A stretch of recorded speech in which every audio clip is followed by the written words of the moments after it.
just got here and wow, what an episode. I got so emotional in the corridor there with Rem and just I got teared up. Like, I love this series so much, and so many callbacks even to season 2 with the speech with stand up. So will the real Slim Shady please stand up? This is the episode here that we have, and just I went into this one from how it ended, and like we're gonna see Reid the history, even the beginning of the episode. Let's just get straight into it. It's like, okay, let's find Reid's book here.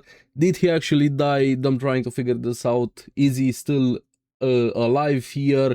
Because there are some characters and people there that can actually be alive for 400 years, maybe some even more here, even among themselves.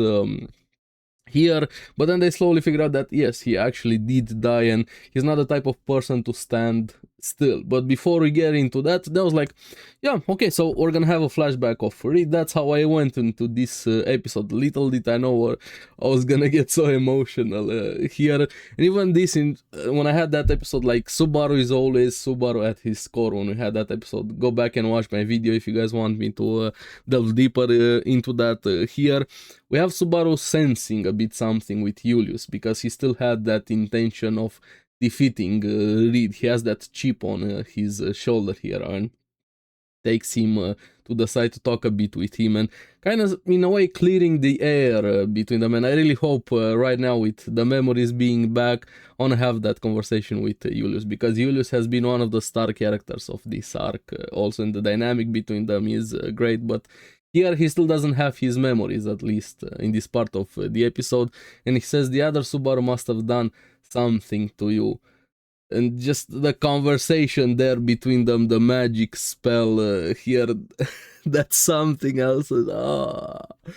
Watching him, and Julius couldn't believe here those words here, and telling him, you can win next time. I believe in you, and I have no knowledge of you losing, and kind of seeing him as hope. And that gave such a big morale boost to Julius here, and him saying even forgotten by the world, and Subaru seeing him as hope. And I love that moment between them. The best bromance survives even without memories here. But after this, we have them finding Reid's book. Meili is the one that finds it. She gets some praise. She starts blushing over it here. And Subaru says he's the best choice to read it. And I like how he was still thinking of also helping May, finding the book with her parents, family, everything with Elsa, everything that happened there, still keeping his promises here, and says everybody has a role. Ram is the verbal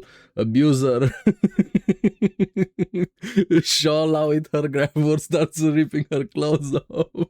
Emilia being happy with the comments. They're like, I love the moments here. So yes, he's going to be the one to read the book. And here I'm like, okay, he's gonna read the book. I'm ready for the Reid flashback, right? To find a way to defeat him, to see what's his deal. How did he actually die, considering how strong he is? Is he just a normal human? Like, I have so many questions about him there, to say the least. But then we don't get that. Subaru goes in here and get this weird tunnel spiral thing, like Tower to Heaven. That's the feeling I got from that one. And then Ruiz here, one of the trio of gluttony here, and she says this is the lonely white, the final resting place of souls, the cradle, all the Ragna here, the corridor of memories. And apparently throughout the episode we also find out this is the place where souls get filtered, kind of recycled. This is kind of like the reincarnation wheel of in a way. This made me think of Wheel of Time also. I'm reading through the books here, kind of spin you back into the pattern there. Removing memories and experiences, you kind of become something new and be reborn, or whatever happens with the souls here. But I like how Subaru still doesn't have any memories, doesn't have any concepts or point of connections to bishops and things like that. He has big gaps in knowledge. I love the conversation between him and Reid, like, she's great. She fucked him up mentally so much here. That conversation between him and her was awesome. And I like how using his memories, she was able to press his button and telling him, you feel like you did your mom and dad wrong here, right? She read him like a book, and he got disgusted. He just squirming, feeling creeped out, and everything. That he pushes her away. That was great, and made me think of that season 2, episode 4 with his parents. Even though the trial and everything wasn't fully real, just made me think of how much regret Subaru also has with his parents, what they're doing right now, looking for their son. Like, just that episode hit so much emotionally close to home with some of my things also, but I'm not gonna get into that here. And she's so creepy, but in such a cool way. Here we see scratching her skin, tearing blood out of her, and here is where she explains the souls being filtered thing, and Subaru bluntly asking her, did you take my memories? And yes, she's the one that took his memories. Now, why is she there? What exactly is happening? Is their power connected to Odd Ragna?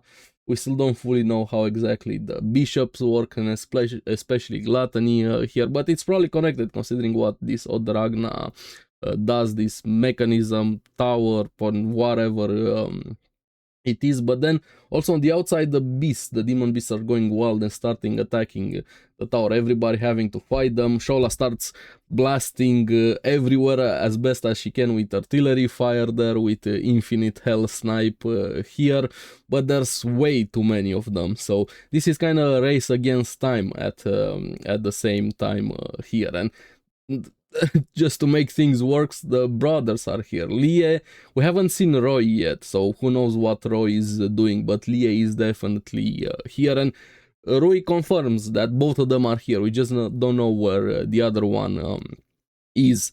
And Roy keeps asking him, how many times did he die there to get to this point again? And he says five times, and she kind of straddles him and saying like lust and appetite are similar here. And in a way, you kind of desire something to consume something. There's definitely a connection there, and she wants to eat him fully and savor him there, and wants to goad him into killing her, or more like killing himself in a way, kind of separating himself from the real Subaru, kind of making two distinct Subaru, to shed away one of his identities here, because she reveals she can't eat the same person 2 times. They can't, as in gluttony. So this is kind of in a way a weakness. Once you already got eaten by gluttony, you can't really be eaten again. You probably can get killed physically by them, but they can't eat you again here, and just goads him. And yeah, if you kill me, your old memories could return to you. Yeah, it can happen. But if your old memories return to you, the you who are now is going to die, which in a fucked up way could be true depending how they do this. If he keeps his memories, he's definitely gonna have the context, the memories, then return to his normal person. But the person he is right now kind of ceases to exist, because he also gets the context, the experience, the memories from the other things. Memories make you who you are. If you don't have your memories from today and then you start a new life, you're gonna be a totally different person here. So there's kind of contradiction into this one, and I really like it quite a lot. She fucks with his mind so much, uses his memories against him, and kind of knows Subaru at his core, at least, or at least at the beginning, when he was in season 1, where people dropped the series because he was so annoying, which I get it, but goddamn, it was so worth it to keep watching with Subaru at the beginning here. Like,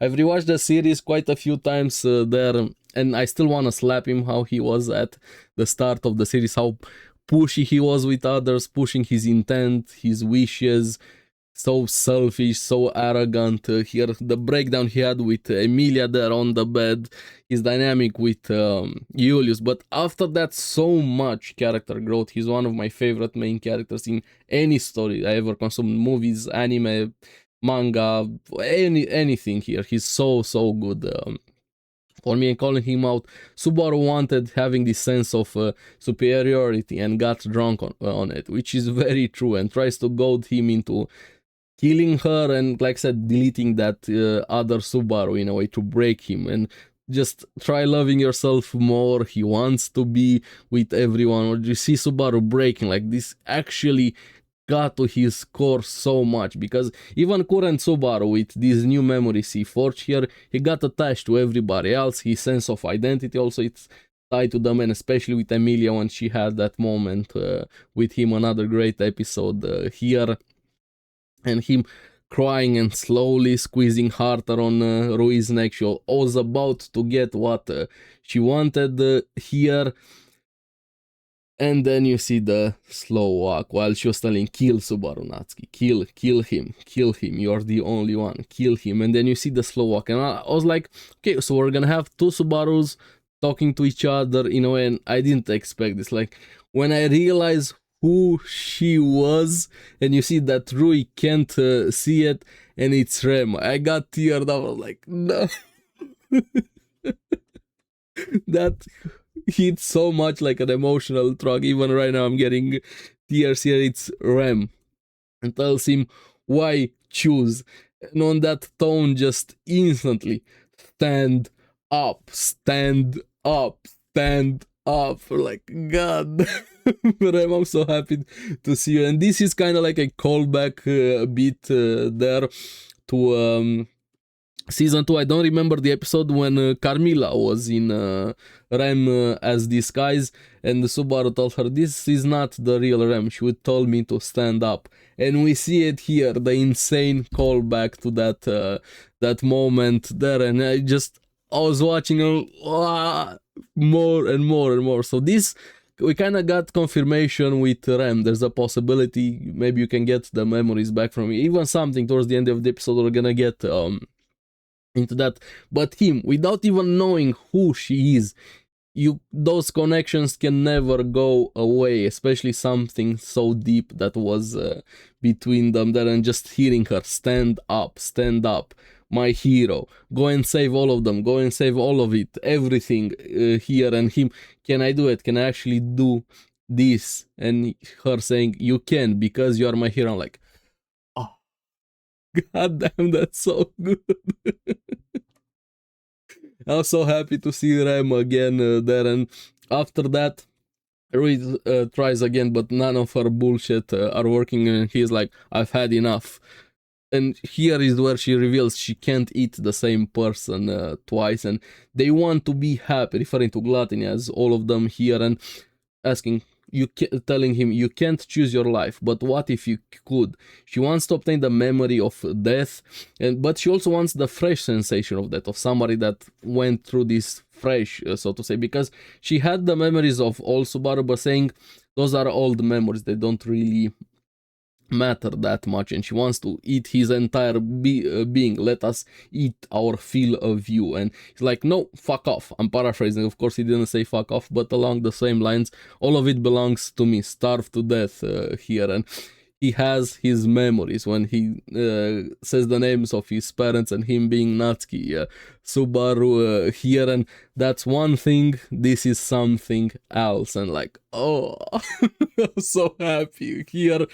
Goddamn, this was such a good episode. Then the exit shows up and like, okay, they're gonna end it here. No, we still get a bit more there, and kind of making the promise again, I know we will meet again, and next time use your gentle voice. Of course, referring to Rem here, and Rui molding, having a breakdown that she felt. She was very, very angry. And we sort of see a bit of their first meeting in Odd Ragnar here in the corridor, the flashback, how she also threw away his old memories, kind of like a ball there, a memory core in a way. So this kind of makes me think, if you get into this corridor, if you find those balls of memories, can you return them to people? So maybe that could be the key there. Something to keep in mind here, but showing how much she also wanted the fresh Subaru, in a way, being willing to throw away those memories, and she's able to split herself into two. I'm not gonna lie, I got a bit confused with that. We still don't fully know how their powers works, and and everything like that there. So yeah, fantastic episode here. So I just wanna see in the comments, stand up. That's all you need to comment down below. Stand up. Whew. I love this episode so much and this series here. I could talk about it, but I'm rambling way too much. I just want next episode right now. Just give me the next episode here. Second half, this second episode definitely started with a blast. Like, damn, I didn't expect to have surprise Rem here, but I'm more than pleasantly surprised. But yeah, let me know what you guys thought about the episode. As always, thank you very much for watching. Remember to like and subscribe, helps me quite a lot, and you guys get latest videos on the series that I follow. So keep enjoying rezero. I'm gonna be seeing you again on the next one. Bye bye, and stand up.